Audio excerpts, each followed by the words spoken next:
جس طرح رمضان کے مہینے میں باقی تمام عبادات بڑھ جاتی ہیں اور انسان کوشش کرتا ہے کہ اپنے معمولات کو باقی دنوں کی بنسبت زیادہ کرنے کی، اسی طرح انسان کو اپنی دعائیں بھی بڑھانی چاہیے، اس لیے کہ جس طرح نوافل پڑھنا عبادت ہے، قرآن کی تلاوت کرنا عبادت ہے، ذکر اذکار یہ عبادت ہے، تسبیحات عبادت ہے، لوگوں پر خرچ کرنا، لوگوں کو روزے رکھوانا، لوگوں کو سحری کروانا، لوگوں کو روزے افطار کروانا، یہ سب عبادات میں سے ہے۔ اسی طرح اللہ کے حضور دعائیں مانگنا یہ بھی ایک مستقل عبادت ہے، اس لیے کہ حضرات انبیاء علیہم الصلوات و تسلیمات کی زندگیوں سے ہمیں یہ سبق ملتا ہے اور یہ ہمیں درس ملتا ہے کہ انبیاء علیہم السلام دعاؤں کو بڑی اہمیت دیتے تھے، دعائیں مانگا کرتے تھے۔ اللہ تعالیٰ نے قرآن کریم کے اندر ارشاد فرمایا وَقَالَ رَبُّكُمُ ادْعُونِي أَسْتَجِبْ لَكُمْ، فرمایا کہ آپ فرما دیجئے کہ تم اپنے رب سے دعا مانگو۔ استجب لکم، اللہ فرماتے ہیں کہ میں تمہاری دعاؤں کو قبول کرتا ہوں، تم دعا مانگو میں تمہاری دعاؤں کو قبول کرتا ہوں۔ اسی طرح نبی کریم صلی اللہ علیہ وآلہ وسلم نے ارشاد فرمایا کہ الدعاء هو العبادہ، کہ دعا یہ عبادت ہے۔ دوسری حدیث میں نبی کریم صلی اللہ علیہ وسلم نے فرمایا الدعاء مخ العبادہ، کہ دعا عبادت کا مغز ہے۔ جس طرح انسان کے جسم میں یا کسی جانور کے جسم کے اندر جو مغز ہوتا ہے وہ ایک بنیادی حیثیت رکھتا ہے، انسان کے دماغ میں سے اس مغز کو نکال دیا جائے تو انسان کی عقل ختم ہو جائے، انسان کا وجود نامکمل جو ہے وہ ہو جاتا ہے۔ تو جس طرح مغز کے بغیر انسان کا وجود مکمل نہیں ہے، تو نبی کریم صلی اللہ علیہ وسلم نے فرمایا الدعاء مخ العبادہ، کہ دعا یہ عبادت کا مغز ہے، کہ جس طرح دعا کے مغز کے بغیر انسانی جسم نامکمل ہوتا ہے، بالکل اسی طرح دعا کے بغیر جو عبادات ہیں یہ بھی نامکمل ہوتی ہیں۔ اب ایک چیز سمجھنے کی ضرورت ہے، ہمارے ہاں عام طور پر کیا ہوتا ہے، انسان دعا مانگتا ہے تو دعا مانگ کر فوری طور پر اس دعا کے نتیجے کے انتظار میں بیٹھ جاتا ہے، اس دعا کے رزلٹ، اس کی قبولیت کے انتظار میں بیٹھ جاتا ہے۔ اب دعا قبول نہیں ہوتی، دعا لیٹ قبول ہوتی ہے، وہ دعا کس درجے کے اندر قبول ہوتی ہے، انسان پھر جو ہے وہ بدگمان ہونا شروع ہو جاتا ہے، اور کئی دفعہ کئی زبانوں سے جو ہے وہ یہ بات کہنے کو سننے کو ملتی ہے کہ جی دعاواں تے منگی جیاں وا لیکن دعاواں قبول نہیں ہوندیاں، ساڑیاں دعاواں تے قبول نہیں۔ حالانکہ کسی مومن کی کوئی دعا ایسی نہیں ہے کہ جو اللہ رد کرتا ہو، ایسا ممکن ہی نہیں ہے، اس لیے کہ نبی کریم صلی اللہ علیہ وسلم نے فرمایا، حدیث پاک میں آتا ہے،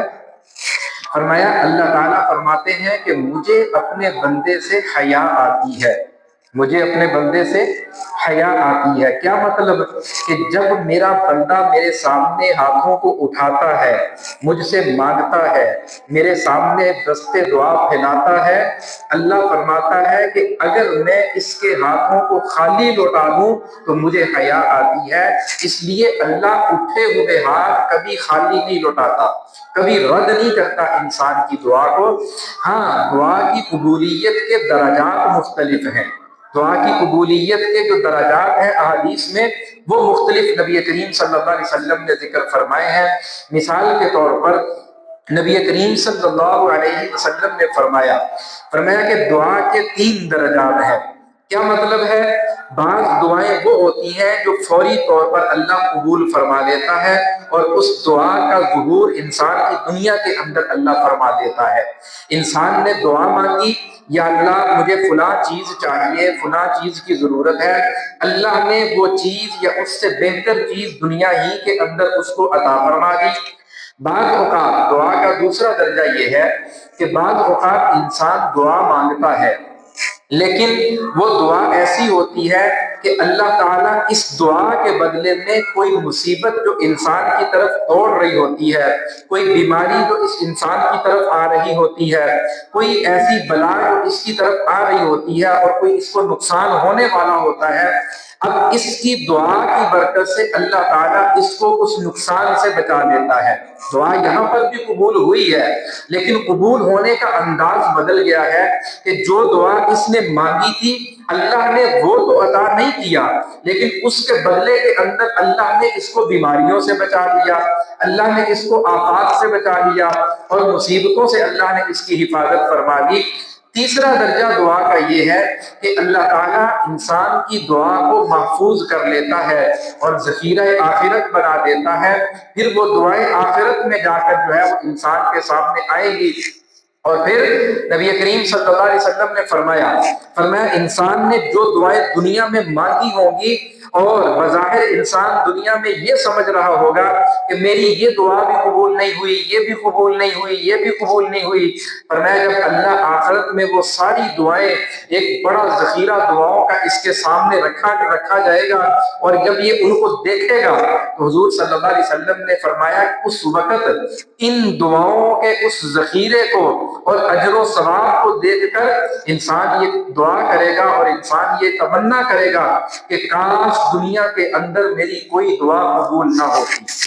کیا مطلب؟ اس دعا کے بدلے میں اللہ نے آخرت کا اجر بہت بڑا رکھا ہے۔ جب اس اجر کو انسان دیکھے گا تو انسان اس وقت تمنا کرے گا کہ میں جتنی بھی دعائیں دنیا میں مانگا کرتا تھا کاش میری کوئی دعا قبول نہ ہوتی۔ تو یہ تین درجات جو نبی کریم صلی اللہ علیہ وسلم نے دعاؤں کے ذکر کیے ہیں، تو ان کی اس حدیث کی روح سے اگر دیکھا جائے، اس زاویے سے اگر دیکھا جائے تو انسان کی کوئی دعا ایسی نہیں ہے جو رد کی جاتی ہو، جو اللہ کے ہاں قبول نہ ہوتی ہو۔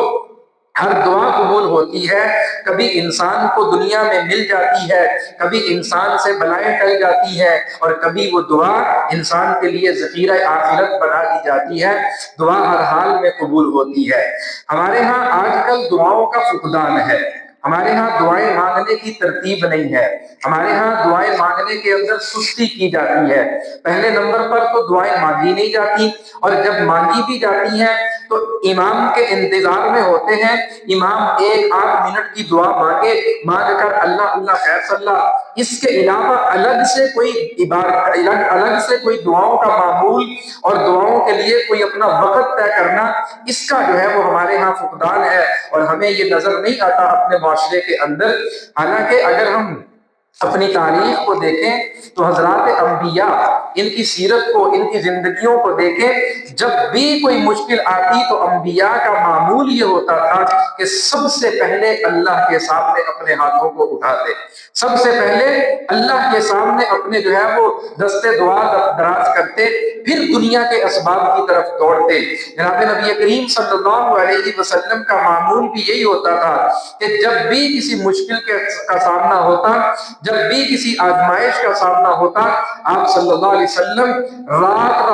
پوری رات جو ہے وہ دعاؤں کے اندر گزار دیتے۔ غزوہ بدر کا موقع ہے، نبی کریم صلی اللہ علیہ وسلم نے دیکھا کہ سامنے کافروں کا 1000 کا لشکر اور ادھر حضور صلی اللہ علیہ وسلم 313 افراد کے ساتھ میدان کے اندر کھڑے ہیں۔ جب سامنے لشکر کی طرف دیکھتے ہیں ادھر تعداد 3 گنا ہے اور تعداد بھی ایسی ہے کہ وہ سب کے سب مسلح ہیں، وہ سب کے سب جو ہے وہ ہتھیاروں سے لیس، اور اس وقت کے جتنے بھی ہتھیار اور جو ساز و سامان ہوتا تھا جنگ کا، وہ سب کا سب جو ہے ان کے پاس موجود ہے۔ اور ادھر 313 تعداد بھی تھوڑی ہے اور پھر ہے بھی نہتے، کچھ بھی پاس نہیں ہے، چند اونٹ ہیں، چند گھوڑے ہیں، چند تلواریں ہیں، اس کے علاوہ کسی کے پاس کچھ بھی نہیں ہے، خالی ہاتھ میدان کے اندر کھڑے ہیں اور سامنے 1000 کا لشکر وہ اسلحے سے بھرا ہوا سامنے کھڑا ہے۔ نبی کریم صلی اللہ علیہ وسلم نے دیکھا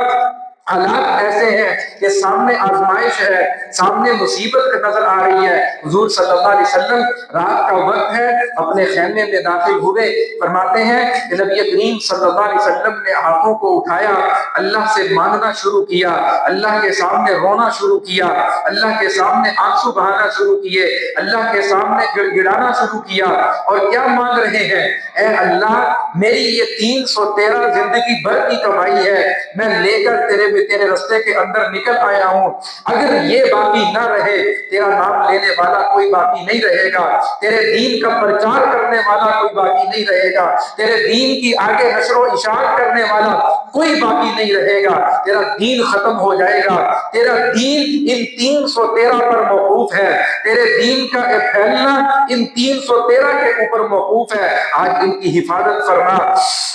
حضرت ابوبکر رضی اللہ تعالی عنہ خیمے کے اندر داخل ہوئے، حضرت ابوبکر رضی اللہ تعالی عنہ دیکھتے ہیں حضور کی داڑھی مبارک آنسوؤں سے بھیگ چکی ہے، حضور کے آنسو بہہ بہہ کر آپ کی داڑھی آنسوؤں سے تر ہو چکی ہے، اس قدر اللہ کے سامنے روئے، اس قدر اللہ کے سامنے گڑ گڑائے، اور اس قدر اللہ کے سامنے آہوزاری فرمائی۔ حضرت ابوبکر نے حضور صلی اللہ علیہ وسلم کے کندھے پہ ہاتھ رکھا، وہ کملی والے کی جو ہے وہ مہر نبوت پہ یوں ہاتھ رکھا، اور ہاتھ رکھ کے فرمایا یا رسول اللہ سجدے سے اٹھ جائیے، اللہ ضرور ہماری مدد فرمائے گا۔ یہ اس دعا کا نتیجہ تھا۔ اگلا دن جب شروع ہوا، جنگ شروع ہوئی، اللہ نے آسمان سے فرشتوں کو مدد کے لیے بھیج دیا، اللہ نے آسمان سے فرشتے اتار دیے، اور یہ وہ فرشتے تھے جن کے بارے میں حضرات صحابہ کہتے ہیں کہ بعض دفعہ ہم نے جنگ کے اندر دیکھا کہ ہماری تلوار ابھی چلتی نہیں تھی اور سامنے والے کافر کی گردن جو ہے وہ نیچے گر جاتی تھی، ہم نے فرشتوں کی مدد کا مظاہرہ اپنی آنکھوں سے کیا، اپنی آنکھوں سے نظارے کیے کہ فرشتے ہمارے ساتھ میدان کے اندر لڑ رہے تھے۔ تو پیچھے کس چیز کی طاقت تھی؟ دعا۔ وہ نبی کریم صلی اللہ علیہ وسلم کا ساری رات رونا اور گڑ گڑانا اور اللہ سے دعا مانگنا۔ تو عرض کرنے کا مقصد کیا ہے کہ حضور صلی اللہ علیہ وسلم پر جب بھی کبھی کوئی مشکل آتی، کوئی پریشانی آتی، حضور صلی اللہ علیہ وسلم اللہ کے سامنے راز و نیاز کرتے، اللہ کے سامنے روتے گڑ گڑاتے، دعائیں مانگتے۔ حضرت ابراہیم علیہ السلام پر مشکل آ گئی، ہاتھ اٹھائے اور اللہ سے کہا یا اللہ تو ہی مجھے مشکل سے بچانے والا ہے۔ اللہ نے اس آگ کے اندر جس آگ کی فطرت ہی جلانا ہے، اس آگ کو ابراہیم کے لیے گلے گلزار بنا دیا اور اس کو ٹھنڈا کر دیا، آگ کو حکم کر دیا۔ اچھا، یہاں پر اللہ کی حکمت پر قربان جائیں، اللہ تعالیٰ چاہتے تو بارش برساتے، آگ کو بجھا دیتے، اللہ تعالیٰ چاہتے تو فرشتے کو بھیجتے، اس آگ کو ختم کر دیتے، اللہ کسی فرشتے کو بھیجتے، اس آگ کو نمرود اور اس کے حواریوں کے اوپر مسلط کر دیتے، اسی آگ کو اٹھا کے ان کے اوپر ڈال دیتے، لیکن اللہ نے ایسا کچھ نہیں کیا۔ اللہ نے کہا میں دنیا والوں کو اپنی طاقت بتانا چاہتا ہوں، اور میں دنیا والوں کو اس دعا کی طاقت دکھانا چاہتا ہوں جو دعا حضرت ابراہیم نے مانگی ہے۔ اللہ تعالیٰ نے کیا کیا؟ فرمایا آگ بھی یہی ہے، اس کو بجھاؤں گا بھی نہیں، اس کو ختم بھی نہیں کروں گا، یہ اپنی فطرت پر باقی رہے گی، لیکن اس آگ کے اندر کا نظام بدل دوں گا۔ اور وہ نظام کیا تھا؟ اللہ نے آگ کو حکم دیا یا نار کونی بردا و سلاما، فرمایا میرا ابراہیم آ رہا ہے، میرا خلیل آ رہا ہے، میرا لاڈلا پیغمبر آ رہا ہے تیرے اندر، اس پیغمبر کے لیے تو ٹھنڈی ہو جا، ایسی ٹھنڈی ہو جا کہ ابراہیم کو سلامتی محسوس ہو، سلامتی والی بن جائے ابراہیم کے لیے۔ فرمایا کہ وہ آگ اسی طرح اپنے زور و شور سے چلتی رہی، لیکن حضرت ابراہیم اس آگ کے اندر بالکل محفوظ رہے۔ حضرت ابراہیم فرماتے ہیں میری زندگی کی معراج ہی یہ تھی، جو دل میں نے اس آگ کے اندر گزارے ہیں، میری زندگی کی معراج تھی، میں نے اپنی زندگی میں ایسا سکون کبھی نہیں پایا جیسا سکون اس آگ کے اندر پایا ہے۔ تو پیچھے کیا تھا؟ حضرت ابراہیم کی دعا تھی۔ جب بھی کسی پیغمبر پر جو ہے وہ کوئی مصیبت آئی ہے، حضرت یونس علیہ السلام مچھلی کے پیٹ کے اندر ہے، اللہ نے دعا سکھائی، اللہ تعالیٰ نے دعا سکھائی ہوئی دعا، حضرت یونس علیہ السلام نے دعا مانگی، اللہ تعالیٰ نے اس دعا کی برکت سے لا الہ الا انت سبحانک انی کنت من الظالمین، کیا پاک ہے تیری ذات، تیرے سوا کوئی عبادت کے لائق نہیں ہے، تو مجھے ظالموں سے نجات دینے والا ہے۔ تو میری حفاظت کرنے والا۔ اللہ تعالیٰ نے دعا کی برکت سے حضرت یونس کو مچھلی کے پیٹ میں زندہ رکھا اور صحیح سلامت مچھلی کے پیٹ سے حضرت یونس کو باہر نکالا۔ تو یہ دعاؤں کی طاقت ہے، یہ دعاؤں کی برکت ہے۔ آج ہمارے معاشرے میں دعاؤں کا فقدان جو ہے وہ آ گیا، ہم دعائیں مانگتے نہیں ہیں۔ اور پھر نبی کریم صلی اللہ علیہ وسلم نے فرمایا اللہ تعالیٰ اس دعا کو قبول نہیں کرتا جس دعا کے اندر سستی اور کاہلی ہوتی ہے، جس دعا کے اندر توجہ نہیں ہوتی، جس دعا کے اندر اخلاص نہیں ہوتا، جس دعا کے اندر جو ہے انسان پورے خلوص کے ساتھ جو دعا نہیں مانگتا۔ نبی کریم صلی اللہ علیہ وسلم نے فرمایا اللہ تعالیٰ ایسی دعا کو قبول نہیں فرماتے۔ تین شرائط علماء نے لکھی ہے احادیث میں سے کہ یہ 3 شرائط ہیں، اگر یہ شرائط کسی بھی دعا کے اندر موجود ہے اللہ اس دعا کو کبھی رد نہیں کرے گا، اور اگر یہ شرائط انسان کے پاس موجود نہیں ہے تو فرمایا اللہ اس کی دعا کو قبول نہیں کرے گا۔ پہلی شرط کیا ہے؟ فرمایا انسان پورے اخلاص کے ساتھ دعا مانگے۔ دوسری شرط کیا ہے؟ اپنے لقمے کو حلال کر لے۔ اگر پیٹ کے اندر حرام کا لقمہ ہے اللہ حرام کھانے والے کی دعا کبھی قبول نہیں کرتا۔ نبی کریم صلی اللہ علیہ وسلم نے فرمایا میری امت پر ایک وقت ایسا آئے گا وہ دعا کے لیے ہاتھ اٹھائے گی اس کی دعا رد کر دی جائے گی، اس کی دعا قبول نہیں کی جائے گی۔ فرمایا کہ کیوں رد کر دی جائے گی، دعائیں کیوں قبول نہیں ہوگی؟ نبی کریم صلی اللہ علیہ وسلم نے فرمایا ان کا کھانا بھی حرام کا ہوگا، ان کا پینا بھی حرام کا ہوگا، ان کا لباس بھی حرام کا ہوگا۔ کیا مطلب ہے؟ جب کمائی حرام ہوگی، جب آمدن حرام ہوگی، جب سودی کاروبار ہوگا، جب سودی لین دین ہوگا، جب دوسروں کے حق پر ڈاکے ڈال کر، جب دوسروں کی جو ہے وہ ملکیت کو غصب کر کے، جب دوسروں کے جو ہے وہ مال کو جو ہے وہ چھین کر جب انسان ہاتھوں کو اٹھائے گا اللہ اس کی دعا کو رد کر دے گا کہ پہلے اپنے رزق کو حلال کر، اپنے رزق کو پاکیزہ کر۔ اللہ نے اپنے پیغمبروں کو قرآن کریم کے اندر فرمایا، مخاطب کیا، فرمایا یا ایھا الرسل، اے پیغمبروں کلوا من الطیبات، کلوا من الطیبات، فرمایا اپنے رزق کو پاکیزہ رکھو۔ نبیوں کو مخاطب کر کے حکم دیا جا رہا ہے اپنے رزق کو پاکیزہ رکھو، حرام کی آمیزش نہ ہونے تو اپنے رزق کے اندر۔ تو عرض یہ کر رہا تھا کہ حرام کھانے والے کی دعا اللہ قبول نہیں کرتا، سستی والے شخص کی دعا اللہ قبول نہیں کرتا۔ اور پھر تیسرے نمبر پر نبی کریم صلی اللہ علیہ وسلم نے فرمایا ایسا شخص کہ جو دوسروں کے حقوق پر غصب جو ہے وہ ڈاکہ ڈالتا ہے، یا یتیم، بیوہ، بے آسرا اور جو بیچارگی کی زندگی گزار رہے ہوتے ہیں، فرمایا ان کے منہ سے نوالا چھین کر جو کھاتا ہے اللہ ان لوگوں کی دعائیں جو ہے وہ کبھی قبول نہیں کرتا۔ یہ مختلف اسباب مختلف احادیث کے اندر نبی کریم صلی اللہ علیہ وسلم نے ذکر فرمائے ہیں کہ اللہ ان لوگوں کی دعاؤں کو قبول نہیں کرتا۔ غرض کرنے کا مقصد یہ ہے کہ ہم اپنی زندگی کے اندر کثرت کے ساتھ دعائیں مانگیں، اللہ کے سامنے روئیں، اللہ کے سامنے گڑ گڑائیں، اللہ سے آہوزاری کریں، اپنے گناہوں پر ندامت کے ساتھ۔ ایک حدیث میں ندامت کا تذکرہ بھی آتا ہے کہ جس کی دعا کے اندر اپنے ماضی پر ندامت نہیں ہوتی، فرمایا اللہ اس کی دعا کو بھی رد نہیں کرتا، اس کی دعا بھی اللہ قبول نہیں کرتا۔ جو ندامت کے ساتھ جو ہے وہ دعا نہیں مانگتا ہے، تو دعا کے اندر اخلاص بھی ہو، دعا کے اندر اپنے ماضی کے گناہوں پر شرمساری بھی ہو، ندامت بھی ہو، اور دعا کے مانگنے سے پہلے اپنے رزق کو حلال بھی کر لیا جائے تو اللہ ایسے شخص کی دعا کبھی رد نہیں کرے گا، ہر دعا قبول ہوگی۔ آج لوگ کہتے ہیں کہ جی دعائیں مانگتے ہیں قبول نہیں ہوتی ہیں، اللہ کے سامنے روتے ہیں لیکن اللہ سنتا نہیں ہے، اللہ مانتا نہیں ہے، اللہ جو ہے وہ قبول نہیں کرتا ہے۔ اس کے پیچھے وجہ یہ ہے کہ یا تو ہماری دعاؤں میں اخلاص نہیں ہے، دکھلاوا ہے، یا ہماری دعاؤں کے اندر رزق حرام کا شامل ہے، ہم حرام کھاتے ہیں، یا ہماری دعاؤں کے اندر ندامت نہیں ہوتی ماضی کے گناہوں پر۔ تو ان سب چیزوں کو جمع کر کے انسان جب دعا مانگتا ہے تو اللہ تعالیٰ اس کی دعاؤں کو قبول کرتا ہے۔ ریاض شہر کے اندر ایک عورت رہتی تھی، اس عورت کا واقعہ کتابوں کے اندر لکھا ہے کہ وہ رمضان کا مہینہ، تو رمضان کے مہینے کے اندر جب بھی افطاری کے وقت دعا افطاری کے لیے دسترخوان پر بیٹھتی تو ہاتھ اٹھاتی تو اللہ سے ایک دعا مانگتی، اور بڑی عجیب و غریب دعا مانگا کرتی تھی۔ وہ دعا کیا ہوتی تھی کہ اے اللہ مجھے ایک ایسا محل عطا فرما کہ جس محل کے سامنے نہر بہتی ہو،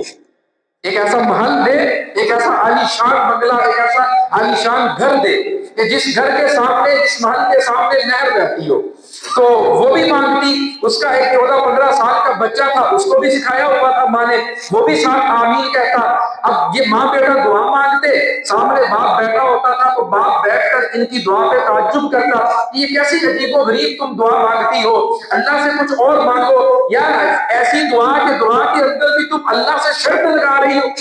دعا کے اندر بھی تم اللہ سے شرط لگا رہی ہو کہ اے اللہ گھر بھی دے اور ایسا دے جس کے سامنے نہر بہتی ہو۔ لیکن وہ عورت جب بھی اس کا خاوند کہتا کہ تم اللہ سے کچھ اور مانگا کرو، یہ کیسی دعا ہے، تو عورت کہتی کہ تمہاری سوچ کے اندر کمی ہے، اللہ کے خزانوں کے اندر کمی نہیں ہے، پورے یقین کے ساتھ دعا مانگا کرتی تھی۔ تو کتابوں میں لکھا ہے کہ ایک دن ایسا ہوا کہ یہ شخص جو ہے وہ عصر کی نماز پڑھنے کے لیے مسجد کے اندر گیا، جیسے ہی نماز پڑھ کے مسجد سے نکلنے لگا تو ایک شخص سامنے سے آیا، اس شخص نے اس کا ہاتھ پکڑا، اس نے کہا کہ جی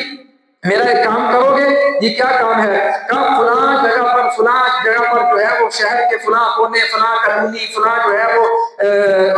فلاں جگہ پر میرا ایک محل ہے، ایک عالیشان میرا بنگلہ ہے، اس کے 2 حصے ہیں، ایک حصے کے اندر میرا بوڑھا باپ رہتا ہے، ایک حصہ خالی ہے، میں یہ چاہتا ہوں کہ تم اپنے بیوی بچوں کو لو اور وہاں پر چلے جاؤ اور وہاں جا کر رہو، اور وہ آدھا محل جو ہے وہ میں تمہارے نام کرتا ہوں، اور جب تک میرا باپ زندہ ہے وہ ان کی دیکھ بھال کرنا، ان کا خیال کرنا، اور جب وہ مر جائے گا تو اس کے بعد وہ باقی کا آدھا جو ہے وہ بھی میں تمہارے نام کر دوں گا۔ تو اب اس شخص نے کہا کہ تم مجھ سے کوئی مذاق کر رہے ہو؟ اس نے کہا کہ مذاق نہیں کر رہا ہوں، میرے ساتھ چلو، میں تمہیں وہ گھر، وہ محل، وہ عالیشان بنگلہ دکھاتا ہوں، تم جا کے اپنی آنکھوں سے دیکھ لو۔ کہا یہ شخص اس کے ساتھ گیا، وہ بنگلہ دیکھا، وہ محل ہو گیا، سارا ایگریمنٹ ہو گیا، سب کچھ ہو گیا، بیوی بچوں کو ساتھ لیا، اس محل کے اندر چلا گیا۔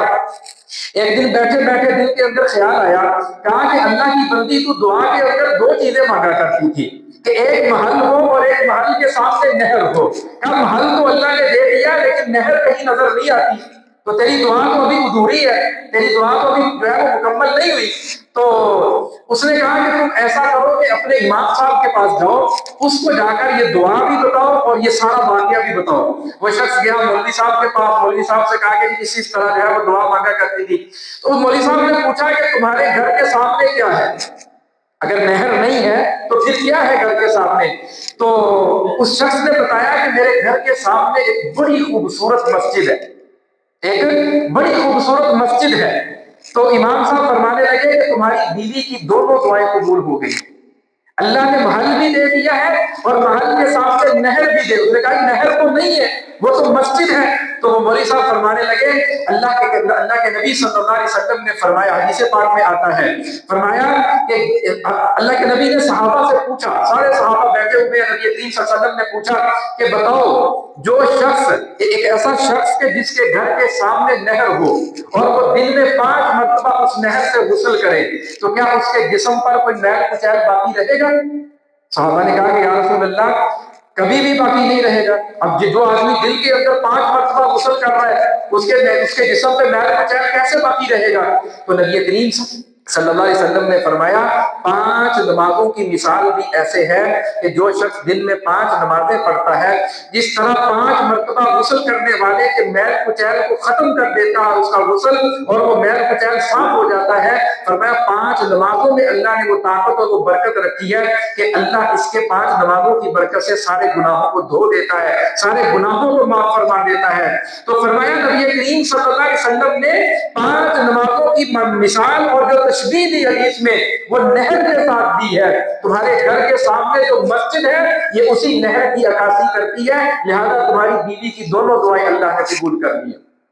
تو واقعہ کرنے کا مقصد کیا ہے کہ جب انسان پورے اخلاص کے ساتھ دعا مانگتا ہے اور اس یقین کے ساتھ دعا مانگتا ہے کہ اللہ میری دعا کو ضرور قبول کرے گا، اور میں اللہ اس کی دعا کو کبھی رد نہیں کرتا، کبھی اس کی دعا کو رد نہیں کرتا۔ ہم دعا تو مانگ رہے ہوتے ہیں لیکن ہمیں یقین نہیں ہوتا اللہ کی ذات پر، ہمارے یقین کمزور ہو گئے، ہمارے یقین نہیں ہوتے، ہم مانگ اللہ سے رہے ہوتے ہیں لیکن ہمارا یقین دکان پر ہوتا ہے، ہمارا یقین تجارت پر ہوتا ہے، ہمارا یقین اسباب پر ہوتا ہے، ہمارا یقین جو ہے وہ دنیا کے مال و دولت پر ہوتا ہے تو اللہ فرماتا ہے کہ تم نے ہاتھ میرے سامنے اٹھائے ہوئے ہیں، تمہارا یقین دنیا کے اسباب پر ہے، میں تمہیں دنیا کے اسباب کے اندر تھکا دوں گا، تمہاری ایسی دعاؤں کو قبول نہیں کروں گا۔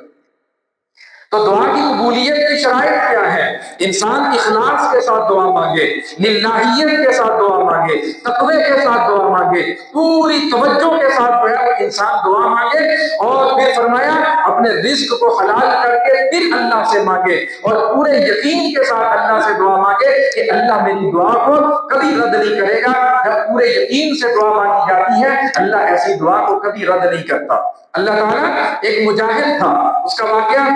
کتابوں کے اندر لکھا ہے، فرمایا کہ وہ جہاد کے سفر پر نکلا، گدھے کے اوپر سوار تھا۔ پرانے زمانوں کے اندر یہی سواریاں ہوتی تھی، کسی کے پاس گدھا، کسی کے پاس خچر ہے، کسی کے پاس گھوڑے ہیں، ٹھیک ہے نا، تو وہ گدھے کے اوپر سوار ہے، تو رستے کے اندر جاتے اس کا گدھا مر گیا۔ تو اس نے کہا کہ میں تو اب جہاد کے لیے نکلا ہوا ہوں، اللہ کے راستے کے اندر نکلا ہوا ہوں، گدھا مر گیا ہے۔ اس نے اللہ کے سامنے وہیں پر ہاتھ اٹھائے اور اللہ سے کیا کہتا ہے یا اللہ اس گدھے کو مارنے والا بھی تو ہے، میری سواری کو مجھ سے چھیننے والا بھی تو ہے، میں کسی اور کے سامنے ہاتھ نہیں پھیلاؤں گا، تیری ذات کے علاوہ میں کسی کے سامنے ہاتھ نہیں پھیلاؤں گا، تو اس پر قادر ہے کہ مجھے یہی سواری کا انتظام کر کے دے دے، میں کسی سے مانگوں گا نہیں، کسی کے سامنے سوال نہیں کروں گا، کسی سے کچھ نہیں لوں گا، میں تیرے سامنے دستے دعا پھیلاتا ہوں، میں تیرے سامنے آہوازاری کرتا ہوں۔ اس نے